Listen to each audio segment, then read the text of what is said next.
Merhaba arkadaşlar, kanalıma hoş geldiniz. Bugün sizlerle birlikte bu papatya motifli çantanın, yani minik bir çanta, boyundan takılan bir çanta arkadaşlar.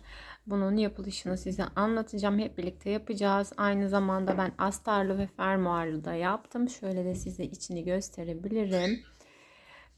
Sap kısmını, yani çantamızın kulbunda da böyle yarım trabzanlardan yaptım. Bu genişlikte. Hepsini size detaylıca anlatacağım. O zaman sizleri de çok fazla bekletmeden hemen bu güzel minik çantamızın yapılışına başlayalım. Evet, motiflerimizi yapmak için hemen şu orta kısmıyla başlayalım arkadaşlar. Onun için sarı rengimi kullanıyorum. Papatyalarımız böyle çıkartmalı bir şekilde çıkacak ortaya. Hemen sarı ipimi, bu arada bütün iplerim de koton ip arkadaşlar ve tığ numaramsa 3 milim. Hemen şöyle başlıyorum. Önce ipimi tutuyorum. Bunu buraya koyup ters çeviriyorum. Ve buradan burasını bırakmıyorum arkadaşlar. Şimdi içerisine bir tane doladım ve bir tane zincir yaptım. 2 ve 3, toplamda 3 tane zincir çektim. Şimdi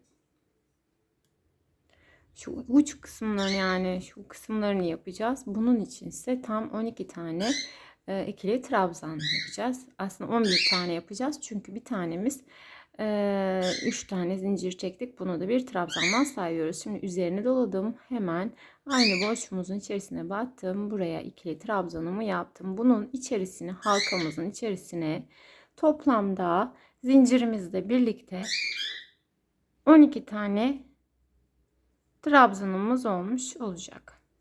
Şimdi ben 12 taneyi de tamamlayayım. Şu arkadaki sihirli halkamızın ipine de buradan böyle çıktığımız zaman arkadaşlar bu halkamız daralıyor. Ufacık oluyor. Bunu sonrasında arkadan yürütüp kaybedeceğiz. Ben şimdi 12 tanemi tamamlayayım. Sonrasında devam edelim. 12 tane zincirimizle birlikte ikili trabzan elde etmiş olacağız.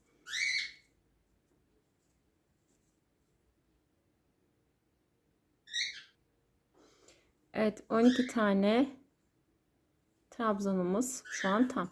Şimdi araya hiç zincir çekmiyorum. Bunu da buradan böyle biraz sıkılatalım. Şu ilk yaptığımız trabzanın tepesine batıyorum. Bunun içerisinden geçirip bunları kaydırma yaparak birbirlerine bağlamış oldum. Üzerine bir zincir çekiyorum ve ipimi artık burada kesebilirim. Şimdi arkasındaki şu yeri de göstermek istiyorum. Böyle sıkabildiğiniz kadar sıkın arkadaşlar.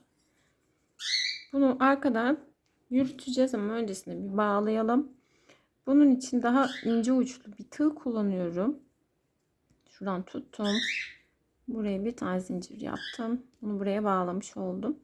Şimdi bu ara boşluklarından bu ipimi tutup yürüteceğim böyle.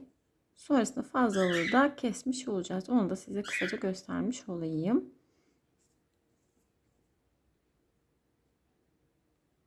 Evet. Şu fazlalığı da hemen şöyle kesiyorum. Önceden bunu yapmak daha mantıklı. Çünkü temiz çalışmakta fayda var. Şimdi bu şekilde yaptık. Şimdi artık şu kısmına geçeceğiz. Yani yapraklarını yapacağız arkadaşlar. Bunun için hemen beyaz rengimi alıyorum. Hemen bir tane başlangıç zinciri yapalım. Şimdi bu ipimi de arkada yürüteceğim arkadaşlar. Üzerine doluyorum. Bunu buradan bırakmayın. Şu trabzanın ara boşluğuna battım. Buraya hemen bir tane ikili trabzan yaptım. Yine aynı boşluğun içerisine battım. Yine buraya ikili trabzan yaptım. Buraya toplamda 3 tane ikili trabzan yaptık. Şimdi bunun ilk yaptığımız, görüyorsunuz zaten, ilk yaptığımız trabzanın tepe boşluğuna batıyorum. Buradan ipimi geçiriyorum ve bunu buradan çıkartmış oldum. pıtırcık yapmış olduk buraya. Araya bir iki zincir çekiyorum. Hemen yan taraftaki boşluğumuza batıyorum. Buraya da aynı şekilde bir, iki, üç. 3 tane yaptım. Şu ipimi de buradan alayım. İlk yaptığımızın tepe boşluğuna batıyorum. Burada tığımı geçiriyorum. Son yaptığım ilmeği. Bunun içerisinden geçiriyorum arkadaşlar. Araya bir iki zincir. Yan tarafa geçiyorum. Buraya da 3 tane ikili trabzan yapıyorum. Bunu isterseniz daha kalın da yapabilirsiniz ama 3 tane ideal olacaktır. Şimdi yine biraz genişletiyorum ki bunu kaymasın diye. İlk yaptığım trabzanın tepe boşluğuna ipimi geçiriyorum. Bu ilk yaptığım içerisinden kaydırıyorum. Yine araya bir iki zincir çekiyorum. Yine buraya batıyorum. Buraya yine 3 tane ikili trabzanımı oluşturmuş oluyorum arkadaşlar. Şimdi burada yine biraz geniş bırakıyorum. İlk yaptığımın tepesine batıp buradan ilmeğimi geçirip bunu buradan çıkartıyorum. Bu şekilde bütün sıra boyunca her trabzan aralığına batarak üçer tane ikili trabzan yapıp bu şekilde yapacağız arkadaşlar. Böylelikle papatyamızın yaprakları da ortaya çıkmış olacak. Eğer siz daha ince ip ya da daha kalın ip kullanacaksanız ona göre de tığınızı elinize göre ayarlayın arkadaşlar. Çünkü ipten ipe fark edebiliyor.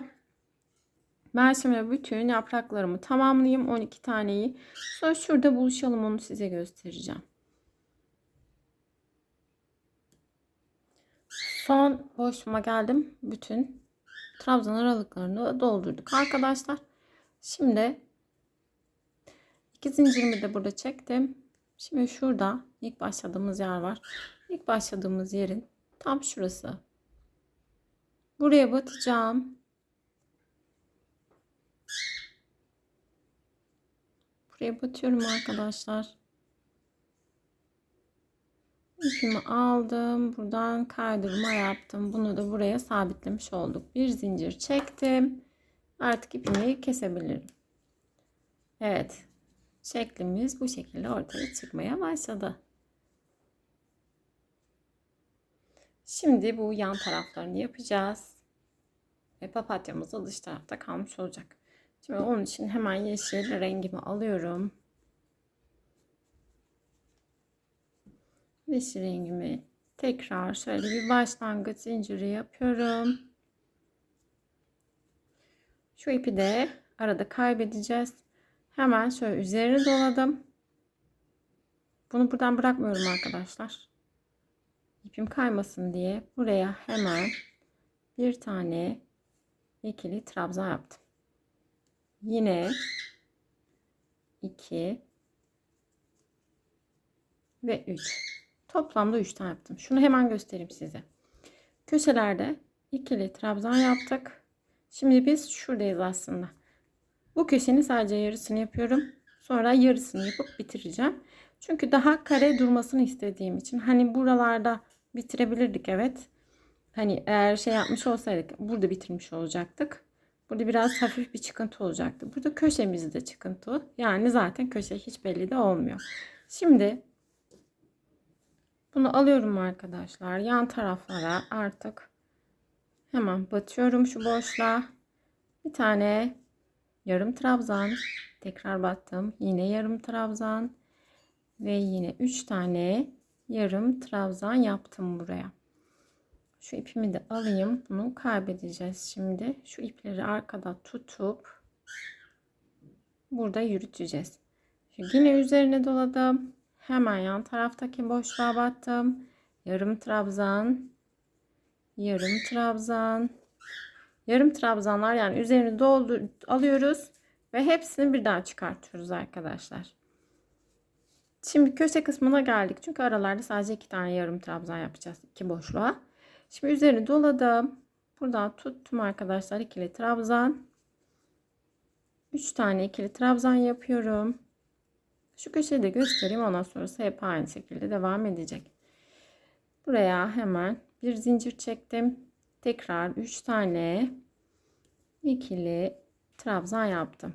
Hemen yan tarafa geçiyoruz. Buraya yine yarım trabzanlarımızı yapıyoruz. Yine yarım trabzan. Ve köşe kısmına geliyoruz. Burada yaptığımız gibi köşemizi oluşturacağız arkadaşlar. Araya da bir zincir çekiyorum. Tekrar 3 tane ikili trabzan yapıyorum. 2. Şunu da göstereyim, sonrasında ben devam edeceğim. Sadece köşelerimiz nasıl ortaya çıkıyor onu göstermek için aslında. Çünkü burası yarım köşe olduğundan dolayı tam gösteremiyorum size. Burada tam olarak gösterebilirim. Böyle bu şekilde de ortaya çıkmış olacak. Şimdi bu kısımları da aynı şekilde devam edeceğim. Yani 2 tane 2 boşluğumuza yarım trabzanlar. Burası köşemiz. Burada da bitireceğim en son. Bitişi de size göstereyim. Evet, burada sona geldik. Şimdi sonda bu boşluğumuz köşe kısmı kalmıştı. Köşe kısmına 3 tane ikili trabzan yaptım. Araya bir zincir çekiyorum ve şurada başladığımız yerde, yani şurası görünüyor zaten. Buraya batıyorum arkadaşlar. Buradan alıp içinden geçirip kaydırıyorum. Bunu birlikte bunları bağlamış oldum. Şimdi üzerine de bir zincir çekip artık ipimi burada kesiyorum. Motifimiz ortaya çıkmış oldu. Şimdi arkadaşlar, bu motiflerden bize tam 8 tane lazım. Çantamızı oluşturabilmek için 4 tanesi önde olacak, 4 tanesi arkada olacak. Sonra bunları birleştirmeye başlayacağız. Şimdi bunlardan tam 8 tane yapalım. Sonrasında devam edelim arkadaşlar. Benim 8 motifim de şu an hazır. Bir de hemen şunu belirtmek istiyorum arkadaşlar. Eğer ki tığ numaranız 3, hani eğer kalın bir koton ip kullanıyorsanız 4 de olabilir. Yani 3 de olabilir, 4 de olabilir. Onu hemen söyleyeyim. Elinize göre mutlaka deneyin, yapın. Sonrasında şu ara zincirleri yapmıştık ya, bunların ikisinin arasında 2 zincir çekmiştik. Eğer çok açık olduğunu düşünüyorsanız 2, yani 2'den 1'e de düşürebilirsiniz. 1'e düşürürseniz daha faydalı olacaktır diye düşünüyorum. Şimdi hemen çantamızın şöyle kısaca bir şemasını görelim. Normal olarak çantamız böyle dörtgen bir çanta olacak. Bu diğer tarafı olacak çantamızın. Ve şu kısımlarını ben beyaz yapmayı düşünüyorum. Tam bir yaz çantası olacak arkadaşlar.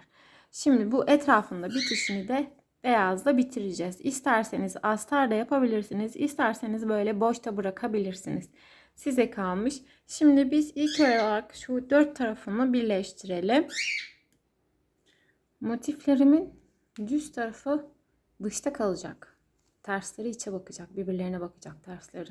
Bu şekilde bunları böyle tutalım arkadaşlar. Sonrasında bir tane başlangıç zinciri yaptım. Hemen köşeye batıyorum. Şu köşelerimiz var ya, köşelere batıyorum. Karşı tarafın da köşesine batıyorum. Bunları önce bir birbirlerine bağlayalım arkadaşlar. Buradan hemen bir tane bağlamış olduk. Sık iğne yaptım. Bunları birbirine bağladım. Şimdi şu kanatlarına çalışacağız. Şunlara. Bunu da dış taraftakilerine. Aynı şekilde. Şimdi buradan dış kanadından batıyorum arkadaşlar. Ve karşı tarafın dış tarafından kanadına battım. İpimi buradan aldım.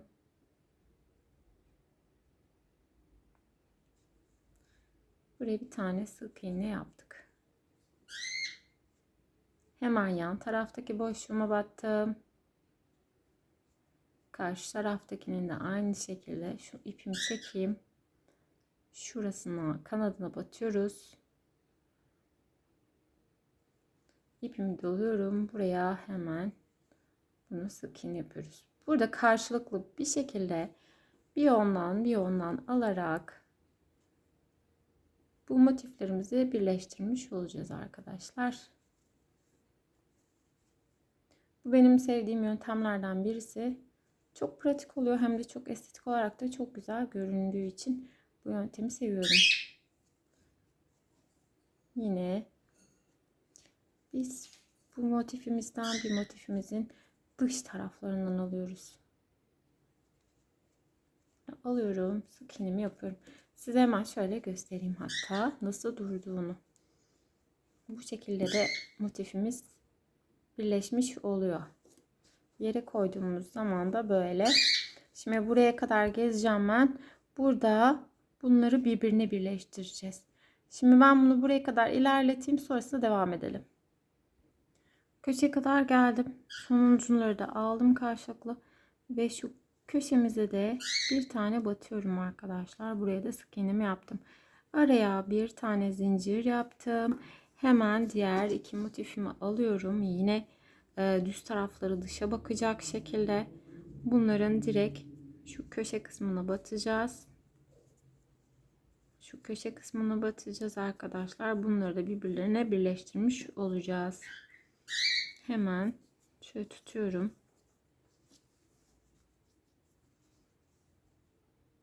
Bir bu köşeden ve bir bu köşeden alıyorum. Bunları birleştiriyorum.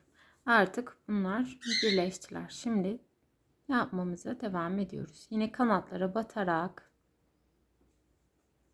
biraz ters tarafıma geldiği için zorlanıyorum ama kolay, hani bir zorluğu yok. Hatta dediğim gibi sevdiğim yöntemlerden birisi arkadaşlar. Hemen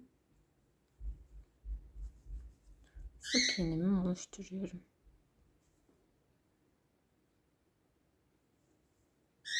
Bir de şunu söyleyeyim hemen size.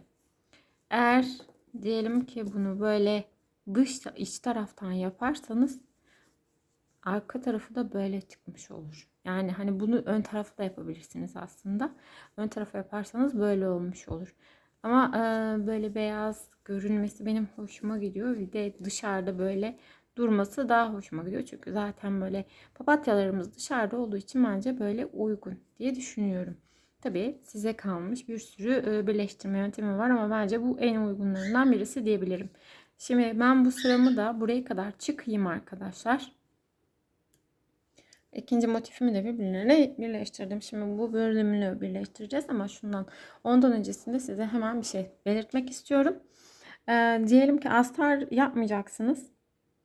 Astar yapmayı düşünmüyorsanız içerisine çünkü zaten çok fazla da gözenekli değil. Hani isterseniz astarsız da yapabilirsiniz. Eğer astarsız yapmayı planlıyorsanız bu bölümü olduğu gibi diğerlerini de ekleyerek gidin. Yani bunun toplamını şöyle göstereyim. Bunun toplamını böyle yaparak gelirseniz sonrasında bu kısımlarını birleştirmek kalır. En son olarak da etrafını. Yani bunu böyle ikiye katladığınız zaman böyle çantanız ortaya çıkmış olur. Ama eğer diyorsanız ki ben astar dikeceğim diyorsanız bunu böyle ikili parça halinde yaparsanız daha mantıklı olur. Astarınızı bunun boyuna göre kesmiş olursunuz. Fermuarını astarınıza dikmiş olursunuz. Sonrasında bu kısımlarına yerleştirmiş olursunuz. Çünkü o zaman daha mantıklı olmuş olur. Yoksa eğer astarsız dikmeyi planlıyorsanız arkadaşlar bunun böyle olduğu gibi buraya kadar yapın. Sonrasında diğer taraflarını birleştirin. Daha kolay olacaktır.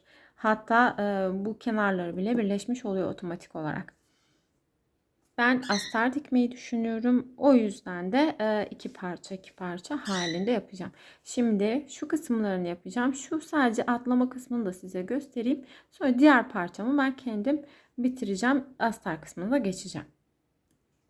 Son olarak burada bu son yerimize battık. Buraya bir tane şimdi zincir çekeceğim arkadaşlar. Ve artık burada ipimi kesiyorum.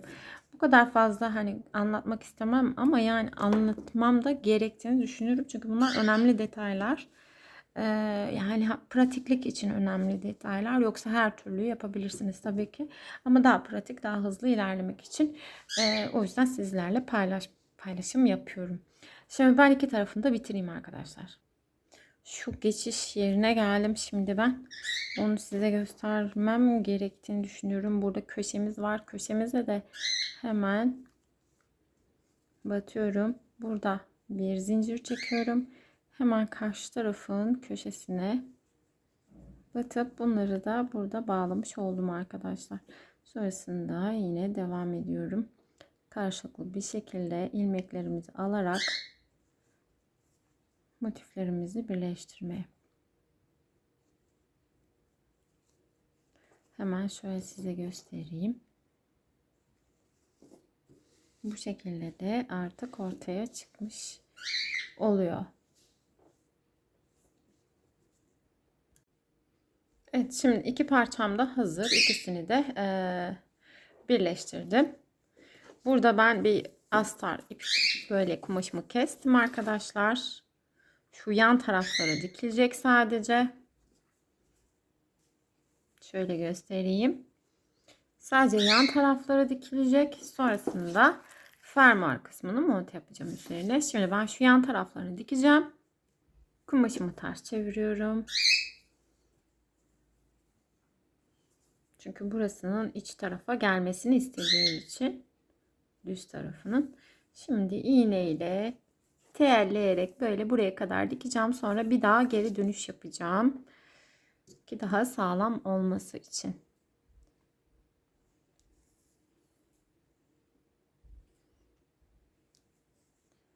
Böyle yaparak ben bitireyim. Dikeyim arkadaşlar. Bakın buraya kadar diktim. Bir de ben buralarından pay bıraktım. İki tarafından da pay bıraktım dikiş için. Şimdi şuralarındaki boşlukları dolduracağım. Yani bunların battığım yerleri tekrar batıp boşluk olan yerlerden çıkartacağım. Böylece düz bir dikiş elde etmiş olacağız. Ben iki tarafını da bu şekilde yaparak bitireyim arkadaşlar. Şöyle göstereyim. Bu şekilde düz bir dikiş elde etmiş olacağız. Ben iki tarafını da aynı şekilde yapayım. Sonrasında fermuarını dikeceğiz. İki tarafını da diktim arkadaşlar. Şimdi fermuar kısmını dikmemiz kaldı. Fermuarını da ona göre ayarlayacağım ama bu benim için ideal. Çünkü tam boyu, bu kenarları da zaten arada kalmış olacak. Şimdi ben şuradan başlayabilirim. Ama öncelikle şu kısmını, yani fermuarımız aslında buraya gelecek, görünmeyecek ve biz bunun üzerine dikeceğiz. Bakın şu kısmını kıvırdım ben. Bunu da böyle bunun üzerine koyup bunu buradan buraya kadar dikeceğim. Böyle güzelce hizalıyorum. Hatta isterseniz bunu tam kendinize doğru çevirerek yaparsanız hem buradan da nasıl düz gittiğinizi görmüş olursunuz. Hem bir altında yapmış olursunuz. Bu şekilde de dikmiş olursunuz arkadaşlar. Sonrasında da bu tarafını dikeceğiz. Yine bunu kıvırarak bu şekilde dikip bu kısmımız hazır olmuş olacak. Sonra direkt çantamıza buralarına yerleştireceğiz ve son olarak da şu kenar kısmını yapacağız. Ben şimdi bu kısmını yapayım. Yine de böyle minnacık size göstermek istiyorum. Çünkü ben başladım burayı dikmeye. Şöyle tam sıfırdan alıyorum. Bunu böyle yaparak dikiyorum arkadaşlar.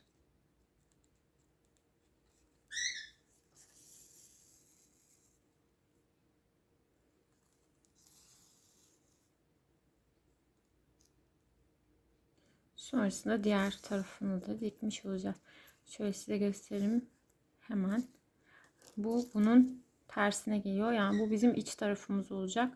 Fermuar görünmeyecek. Sadece açarken böyle kullanılmış olacak. Buraya da zaten motiflerimiz, çantamız gelecek. Ben şimdi iki tarafı da bitireyim. İki tarafını da diktim. Fermuarımız artık hazır arkadaşlar.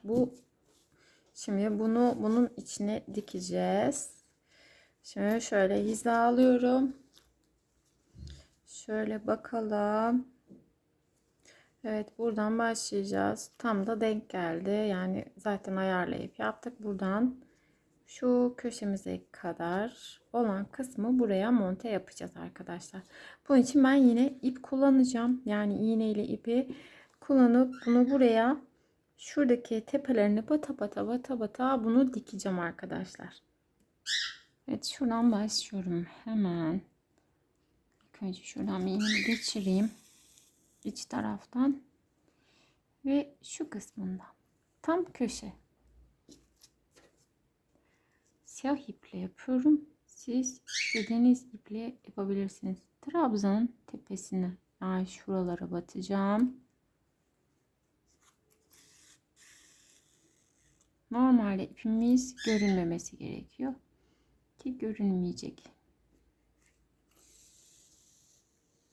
Görese de çok hafif görünebilir. İsterseniz başka renkte bir ip de kullanabilirsiniz. Bakın hiç görünmüyor bile. Yine de siz bilirsiniz. Hemen şurada kaldık. Ben böyle yaparak burayı tamamlayayım. Diğer tarafı da ekleyeyim arkadaşlar. Evet arkadaşlar, ben buraya söktüm. Buraya ikili trabzan yaptım. Çünkü etrafını beyaz yapacağımızdan dolayı burası boş kalmasını istemediğim için. Ve fermuarımıza da taktım. Bu şekilde ortaya çıktı. Şimdi şu köşeleri kaldı. Yan tarafları ve altı kaldı. Onları da birleştireceğiz ve çantamız ortaya çıkacak. Sonra kulp kısmını yapacağız arkadaşlar. Hemen şöyle iğnemi kaldırabilirim. Buralarını yapacağız arkadaşlar şimdi. Şimdi hemen şu kenarlarını birleştirmeye başlayalım arkadaşlar. Burada sık iğne yapacağız. Şuradan başlayacağım. Hemen bir tane başlangıç zincir yaptım. Şu iki köşesini, şuradaki iki köşemizi şu tam olduğu yere batıyorum. Bunu buraya ilk önce sabitleyeceğiz arkadaşlar. Ve karşı tarafa bunların ikisini içinden geçirelim. Şimdi şunu da böyle katlayalım arkadaşlar. Şurada bizim ikili trabzanımız vardı. Buraya da bir tane yapacağım. Şunları da arada kaybedeceğiz. Hemen şuradaki trabzanımın göbeğine batıyorum. Ve karşı taraftakinin içlerinden geçirip, burası biraz zorlayabilir ama sonrası kolay gelecektir. Buradan çıkarttığım ipimi, sık iğnemi yaptım. Şurada köşemiz var. Köşemize de aynı şekilde batıyorum. İpimi çıkarttım. Sık iğnemi yaptım. Şimdi trabzan tepelerine çalışacağız. Karşılıklı olarak sık iğnelerimizi oluşturacağız arkadaşlar.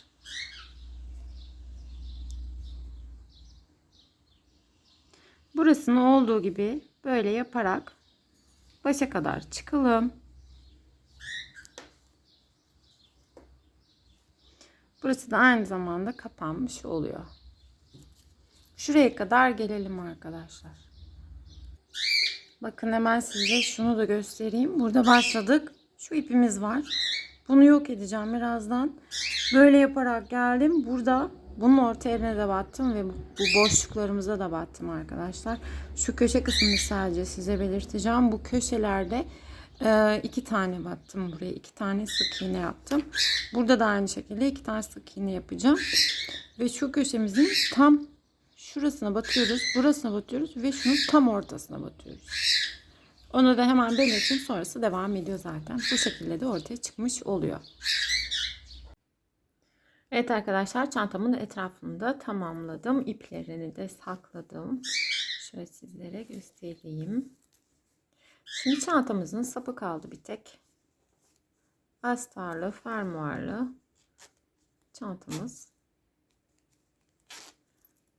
Geriye çantamızın sapı kaldı. Sapını isterseniz hazır çanta sapları satılıyor. Onlardan yapıp buralara monte yapabilirsiniz. Ya da halka kullanıp buralardan halkalarla sapı örüp yerleştirebilirsiniz. Ya da direkt buraya dikebilirsiniz de. Size kalmış. Çantamızın sapını da hemen yapmaya başlayalım. Yeşil kullanacağım. Şöyle zincir çekmekle başlayalım. Başlangıç zincirimiz 1, 2, 3, 4, 5 zincir çekiyorum. Üzerini doladım. Hemen dördüncü zincirimizin içerisinden çıkartıp buraya yarım trabzan yaptım. 1, yan taraftakine geçtim. 2, 3 ve 4. Bu da bizim başlangıç zincirimizde. Üzerine bir zincir çekiyorum, doladım. Hemen önüme gelen ilk boşluğa battım. 1, 2, 3, dördüncü de şurada V şeklinde zaten. Buna batıyorum. İçerisinden çıkartıp buna da yaptık. Bir zincir çektim, döndürdüm. İlk önüme gelene, sonra sırasıyla yarım trabzanlarımı yaparak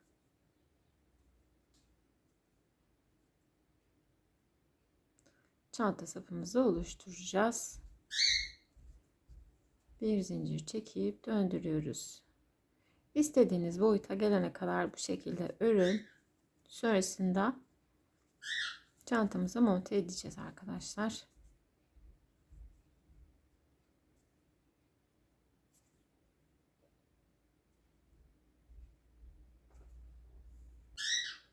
Çantamın kulbunu tamamladım. Böyle yarım trabzanlar yaparak, eğer bunun çok kalın olduğunu düşünüyorsanız bir tık daha küçültebilirsiniz ya da büyütebilirsiniz. Size kalmış. Bir de buralarına ben halka yaptım. Tam buradaki köşeden geçirdim arkadaşlar, iki tarafından. Ve bu halkanın şurasına kaydırmayı yaparak da bunları birbirine bağladım. Şöyle göstereyim. Bunları kaydırma yaparak yaptım. Zaten halkamızı taktım ve sonrasında şu an çantam kullanmaya hazır. Astarlı, fermuarlı çantamız.